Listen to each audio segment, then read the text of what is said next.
ใน302น่ะมันนี่102แล้ว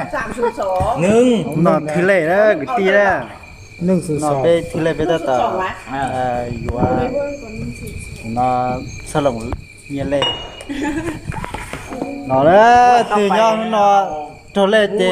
ชนแต่ตัวเคลียร์เลยไม่ต้องตัดโทรเลยนอนแล้ว ชุดเล็งหั่นกันนนี่แหละ น้ำมอจิน้ำมอจิโตชินนอนโตนะ เก่งขนาดเป็นโทรเลยไปต่อ ชุดเล็งหั่นของ แล้วแต่เรียนไปเลยแล้วรอเรื่องถึงยอดได้ยอดตัวแล้วเป็นของอ่ะ ป้งคอแล้วฟูงร้อง ไปต่อโทรเลย แล้วห้องแล้วลอยไปลอยมาขึ้นร้องโอ้ยก็มีทหารละ03อยู่หั่นอีก ตัวเจตัว เบิ่งมาก็603แท้ๆ ก็ชิมาชิบเบียเราขอเดี๋ยวเจอ ป้าเข้าใจเมื่อกี้เฮาสั่งทอดอันนี้แหละแล้วเจอเอาตึมท้ายแล้วเฮาตึม5520จนฮอต5529นี่นะกันมันออกนะนั้น4โตเปิดสร้างมาแล้วมันเฮาได้5ล้านเลยมื้อนี้ ก็ต้องมานั่งซื้อกันได้เนี่ยน้ำมันที่ว่าบุทื่อแล้วก็มันพีเลยมันพีเลยมันพีแล้วมันก็ได้เลย กินมันนะกินได้ไว้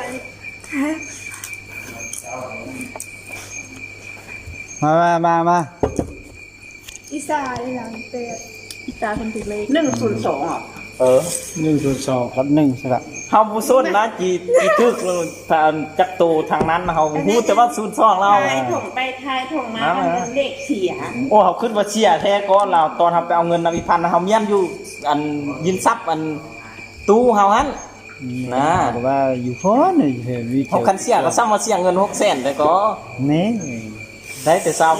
ตาน้อยอยู่นี่ตัวกล้วยอยู่นี่ตัวหมา ไปซื้อสองบินจ้ะ นี่ ในเบิ่งนั้นแม่ซื้อนั้นลูกฮู้พอแฮงไม่ซื้อเสียเงินลา ตะโกนยักคนนะ กระชิ้นทั้งหมดลูกค้าไม่ซื้อเอาเลขเป็นล้าน เป็นอะไร อ่ะขนาดลูกอ่านปัญหาคือแม่ยังบ่สนนะ เอาบ่สน ลูกก็ว่าต้องแม่นน้อย สาวเพื่อนจะมาถึงเท่านึง ถ้าเบิ่งมื้อวันจันทร์เนาะมื้อนี้มันศุกร์แล้วอ่ะวันจันทร์แม่ เดี๋ยวเอา จาม ยักคนได้ไหม ต่อไปมันแห้งจ้องในแม่ถึง5ล้านหั่นแหละง่ายสุดเอาเลข3ตัวบัดหน้านะมันเฮอเฮาเปลี่ยนแต่เครื่องกลางนี่นะ ใจขึ้นตีนะคะไม่เท่ายังบ่ซื้อหลายเนาะเนาะ มาเพราะ เนี่ยตัวหวย เอาให้ออก ทุกอีก อยู่ ไปเลยก็ได้ อยู่อาจารย์อันนั้นเด้แปะอาจารย์รักษาอาจารย์เขต เคยจะสวรรค์เขต อา การเขตนั้นจะจับมันกันน้อย จารย์สวรรค์เขต เดี๋ยว สวรรค์เขตนี่มันก็มา ก็มันเฮาฝันอันนั้นน่ะ คืนก้อนหันเองบ่แม่นคืนนี้คืนก้อนเฮาเราว่าฝันเห็นไปเห็นมีทุ่งนากว้างเขาว่าทุ่งนาในระดับดาวตกแม่นคือกำหอยเด้เขาฝันเห็นทุ่งนา ขน แล้ว มในลูกซื้อมันหมดแล้วป่ะ หมดแล้ว นี่ล่ะนั่นก็แกม มาให้ ค่ะ มึงเห็นว่าคุณยับเธอนี่30ปลายพันโอ้ยพอมีทุนงวดหน้าแม่ผมปั้นมูลแสนเลย มี30 ไปทันจะบัดจ่าย จะนางว่าฮู้แสน ว่ามื้อนี้คันว่าเฮามีเงินเฮามีทุนหน่อยนึงเฮาซุ่มสูตรซองเลยเป๊ะเลยแหละถึก800ล้านเลยแหละ กินรถลงเอา วันหน้าเนี่ยเฮาซุ่มเลยเฮามีเงินแล้วเนาะยิงเนาะ มันจะ มี มาอว ทุ ย น พรเขาจะซื้อแล้วเขาจะถือตลอดเลย วันไหนขอให้ เฮ้ ได้ ยจุ๊บเราเอาในตอนนั้นนะแม่แบบว่า บอกความจริงนี่ลูกจะได้หลายงวดแล้วได้จะได้พ่อแม่แต่ลูกบ่เอาลูกก็ฮู้ทั้งที่ลูกอ่านไปว่าโอ้อันนี้คือสุดเล็งห้านลูกก็ว่าโอ้ยก้งคอฟูอ่องล่องลอยแม่ยังว่ามันกกแม่นกบเพิ่นมันจีว่าไปลอยน้ำ เบิ่งไป ลูกก็ยังเว้าเนาะนั้น เบิ่ง น่ะ เบิ่ง เธอซับเบิ้ลไหมบอ เปิดมาก็แม่นห้าน ส่วนเดียวเขาพูดว่าเขาทื่อเล่แล้วนี่ เท่าบ่ถือวะไม่เท่าก็ถือสาวกันคันออกนะเลขนกแอ่นไม่เท่าแล้วฮู้ ถ้าแกไม่หมดได้ซื้อเลย นี่คันออกนกแอ่นไม่เท่าบ่ถือเฮายังถือ เอาใส่ดอกแอนเลย ล้าน8 60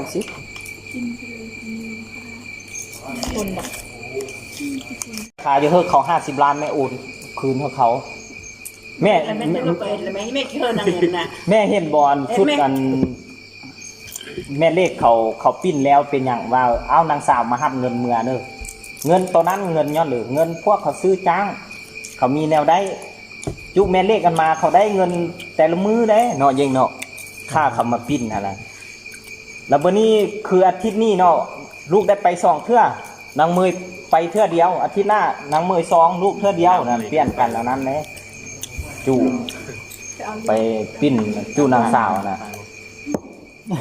นี่ก็จูฮู้เฮาก็บันทึกอยู่นี่นะว่าเขาส่ง มี หา ได้เด่นไทยโค สุดอัน ชนา เก่านึงหัน ถ้าพี่ปะแก้วได้เห็นว่าถือเด็กจะมามุยศพจะได้ นี่ ก็เฮาจิเชื่อนี่มันเขียนบริษัทนะค่อยโอนเงินให้บริษัทกรุณาช่วยค่อยในมื้อนี้รอท่าบริษัทตอบบริษัทของพวกเฮาจะช่วยให้ท่านชนะในมื้อนี้เวลา 5 โมงแรงบริษัทจะช่วยเจ้าพวกเฮาจะรอท่าข้าวจากบริษัทเบอร์วัดแอปนี่งานเวลามันออกมาในนี่ตัวเลขแล้วมันก็ส่งเฮ้อเลยก็นี่ตัวบริษัทนี่ส่งตัวเลขตัวนี้ชุดเก่าหนึ่งเฮ้อมันไม่เท่านี้ทึกเลยก็แล้วมันนี่แหละตัวเลขอยู่เป็นอันหน้าจอเขาส่งมาเฮ้อนี่แล้วมันก็ซื้อตามนี้แล้วเมื่อ60 ปลายพันแล้วมันก็ทึกเลย560091หันก็หาจิมาฮูนะ แต่เขา เลขยามนี้เขาโกงบุโกง เขาก็ไปซื้อนั่งใส่ เขาถือเลข6ตัวบ่มีล่ะจิมิดใดนะเราคือล่ายามน่ะเป็นอันนี้ติจับจะเลขโอ้จริงจับจะเลขจนเฮาคิดบ่ฟันพี่ แม่ก็อย่าได้อ่ะตัว5ตัว6ตัวมัน5บ่ได้ไหนนั่นเลย ก็มื้อนี้เขาบัดสิถึกเนี่ยเฮาก็ยังงงเฮาบ่อ่านว่าสิถึกจังหน่อยเฮาก็ยังเว้านำไม่เท่าว่าโอ้ปัญหามื้อนี้นี่ยากยากกว่าซุมื้อเนี่ยเฮาบ่มีเวลาเบิ่งเลยเฮาแปลงอันพัดลมอยู่หั่นนะเฮาว่าโอ้ยซื้อพอฟังซ้ำมายุ่งมายาก นี่นะ บัดมือเบิ่งมือแม่แล้วว่าบ่ถึกน่ะทั้งที่ฮู้ก็ยังบ่ซื้อน่ะ ไม่คุ้มก็บ่ออก แม่น อันเคาะมันก็บ่ออกเนี่ยทีนี้นะมันยากนะก็รับไปซุ้มบ่6ซุ้มซ่า คุณนี่มาเคยเฮ็ดคุณชอบเบิ่งได้กูเทิมเบิ่งว่า ขนมเสาๆ กูจะมาของแม่นฮ้อยกูบ่เคยว่านั่นเลยกูจะเอาคุณชอบหลายนี่นี่ก็คูณ2จับคูณ2ท่านผู้เบิ่งความฝันนี่นะคันเฮาฝันได้แล้วบ่ได้ โอ้บ่แลมาใช้อยู่ทุกหลักเลยเนาะ ก็จังว่าเขาก็ซื้อ6ซี่เขาก็ต้องคิดว่าถึงว่าบ่ออกปุ๊บเขาก็ต้องทึก มันเพื่อนแม่นแหละ เอาย่านมาเขาบอกนี่สิทึก สลายนั่นเขาบอกเมื่อคืนนี้ ย่านงวดหน้าเนาะ วันเมื่อตัวที่วันหน้าเป๊ะเลย เมื่อไม่ถือ5 ล้านก็คือว่าต้องดังที่สุดนี่เฮงไป แม่อย่าเว้าสำนีงวดหน้าลุงมีคืนแล้วจังเบิ่งลูกฟันหูละแสนทึกหูละแสน เอา5 ล้านแล้วกินอะไรสุนัน ไม่ได้กินตัว ว่าชุดแม่ทึกกันกินเพลิน ตายก็ยังมาชื่อออกเงินกูยายเขาคนหนึ่ง50,000กี่เอาแล้วกินทีเลยเดี๋ยวมันนั่นสุดตัวชื่อบอก มีพี่นะ กินกล้วยยังสมมติว่าตัวไหน กินมามื้อนั้น จุ่มอ่ะ บ่ได้กิน ยัง ได้เลย กินขมุนแล้วก็ ต้นปลาอยู่อ่าง3โตหั่น กิน ได้ 50 ตัวแล้วคนละสาวมันบอก ผู้ละ2,000 เธอมาผ่อนนี่50เธอมันไปซื้อเลขมันถือก็มันมาโวยวายเลยนะนี่ นี่มึงเลยนี่ก็ได้ มั กิ น น ได้ ไป มา ย่อง แก้วกัน งาน ถือได้ ที่ 5 ล้านก็5 ล้านน่าจะหมดจากล้านแล้ว โอ้กันลูกถึง5 ล้านนี่ลุงมืดแล้วระดับ2 ล้านลุงนำแต่ลูกเริ่มวิ่งห่วยนี่มาลูกถึง600,000นี่นั่น แล้วต้องไปบ้านนั่นเธอไปจ่อยอย่าไปบอกไอ้เมย์ได้ซื้อยาอะไรไปบ้านไหนไม่มีเลขนี่เนี่ย ไอ้จ้อยเว้าให้แม่ตอนเลย ไอ้ตอนเลยสุภาพไปว่าไล่อันท้องเขาอันนี้ ตอนงมหอย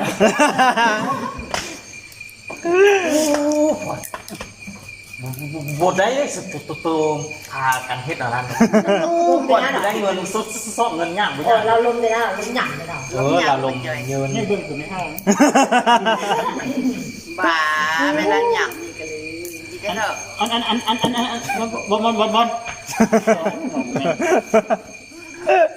อันอีเรือนะไม่ลูกไปแม่แขกมานะไม่เหลือเจอนะต่อ สุดตีพายเนาะ เป็น กันยัดลืมเลยนี่ตีพายนะ ชัว อีกว่าน่ะนี่ ถ่ายคืนยังไงมันนั่น อีกว่าบัตรที่3แลนเข้าห้องน้ำ ผมไม่กับแล้วน้องนั้น เข้าห้องน้ำซื้อเลาะ ความจริงอันพัดลมมันก็ยังดีหมดแต่มันไม่หมด ดีทำไมมันดีบ่เลยนะ ว่ามันยังดีหมดก็ไฟก็เอ้ยตั้งแต่ว่าเขาไปใส่นั่นเลยมัน